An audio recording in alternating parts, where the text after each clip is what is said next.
All right, this is a quick home inspection overview of unit 1730. We're going to start on the outside and then we'll finish up inside the house. So we're going to start in one corner of the house, go all the way around, and end up on the same corner, but then on the other side. So basically, a couple of things here. This window has a this is called a hermetic seal, and there's gas in between the two window panes. And what happens when the seal opens up, sometimes the gas comes out, and then the window starts to sweat, but it's not happening yet. So it just loses a little bit of the efficiency. It's not broken and it's not sweating. So that's a good thing. It's just cosmetic and it looks weird. So here we have vegetation against the house, and it's a good thing to trim it because you get termites. Like here as well, trim this and trim this right here.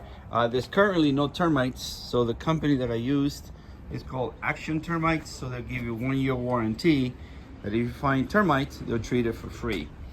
Here, this shut-off valve for the hose bib is really hard to operate, so it might need to be repaired or replaced.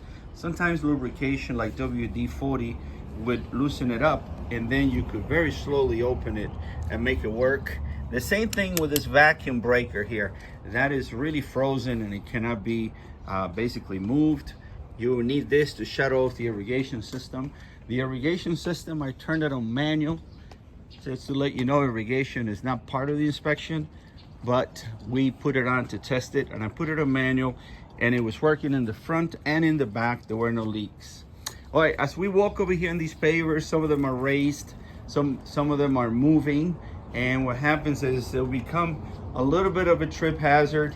How do you repair this? They should basically remove them, compact the sub base after they get removed, and usually what it is, when it gets to be installed, they're supposed to cut, whoever did the installation didn't do it right, they cut half of one, basically every other, and then they'll be interlocked, just like when you are putting the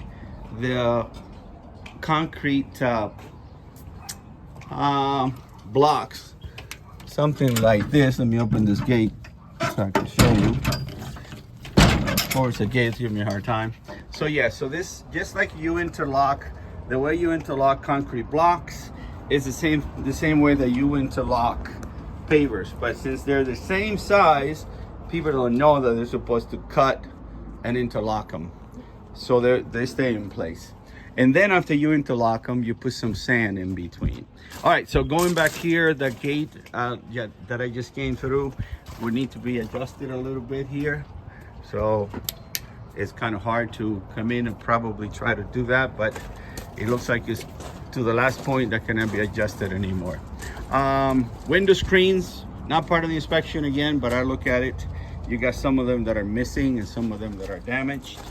Coming around here, you can see some evidence here that the irrigation system was working, and the grass just needs some maintenance, but it is working for the irrigation system.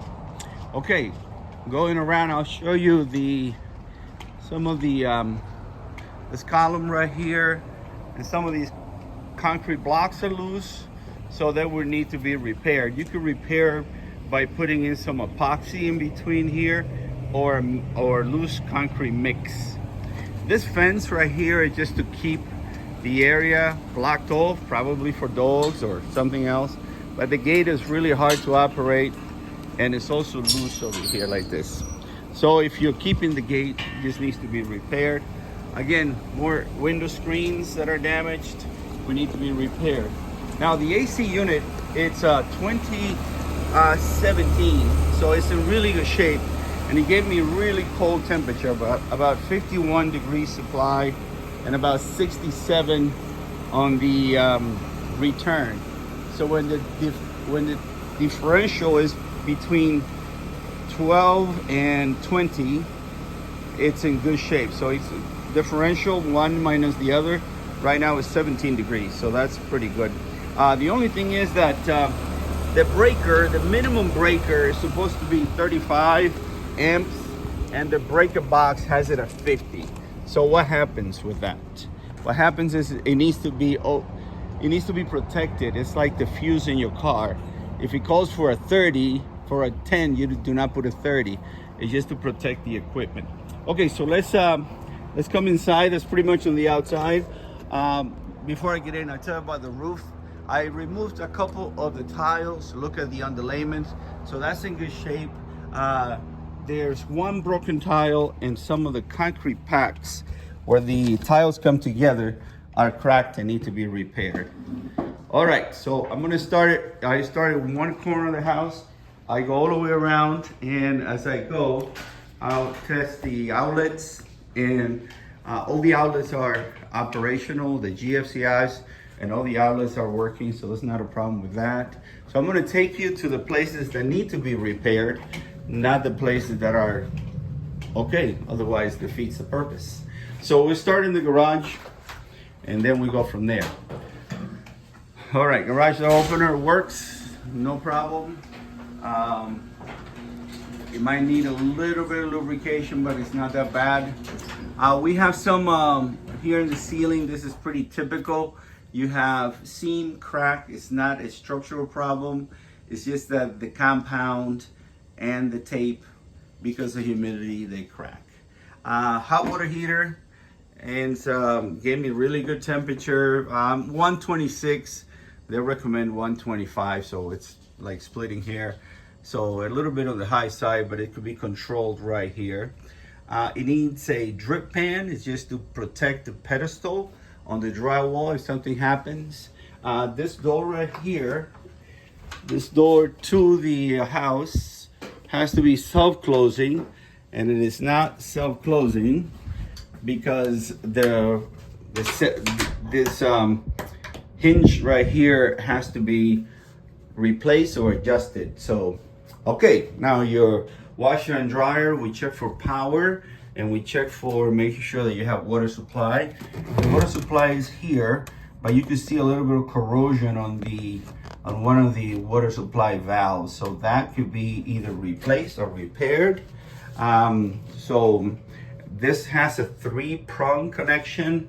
After 1998, they recommended 4-prong connection. So if the washer and dryers are to be kept, then the connection should be okay. But if it's going to be replaced, then obviously 3 to a 4 would not work. Okay, so I checked underneath here, underneath the sinks. This one is good. The shut-off valves is good on this one. But if I were to check in here, then these have corrosion underneath these valves on both of the sinks. So that needs to be replaced. Okay, so I'm back over here. So in conclusion, the roof is in good shape. It just needs to get a couple motor packs that need to be replaced, repaired because they're cracked. One concrete tile is cracked, and the ridge has some exposed wood. So that's pretty typical. So you need to, basically, it needs to be covered. The outside, a couple of the shut-off valves need to be fixed, and including the vacuum breaker that I show you for the irrigation system. There's some vegetation that needs to be trimmed in order to avoid termites. Currently no termites. Pretty much in the kitchen, let me go back to the kitchen so I can show you that. I'm walking this way. I should have came here. So in the kitchen, I checked all your appliances. Everything works. There's a picture of that working. Microwave works. And then your garbage disposal also works. Here right on the dishwasher, we got a couple clips that are exposed. So that could be bent up or repaired in order to take care of that. So go back to my wrap up. Sorry about that. So I needed to show you that. So basically that is it. So there's just mainly maintenance that need to take place. And the maintenance is on the exterior. In other words, it's not internal plumbing. It's basically outside the valves that do not get to be used, and they get corroded or corrosion. And then the exterior, we talked about the what we needed to do to keep vegetation away from the house. And at any rate, you will get all this on a written report. And if you have any questions, just give me a call. There are numbers on the report and also on my email. All right, have a good day. Bye-bye.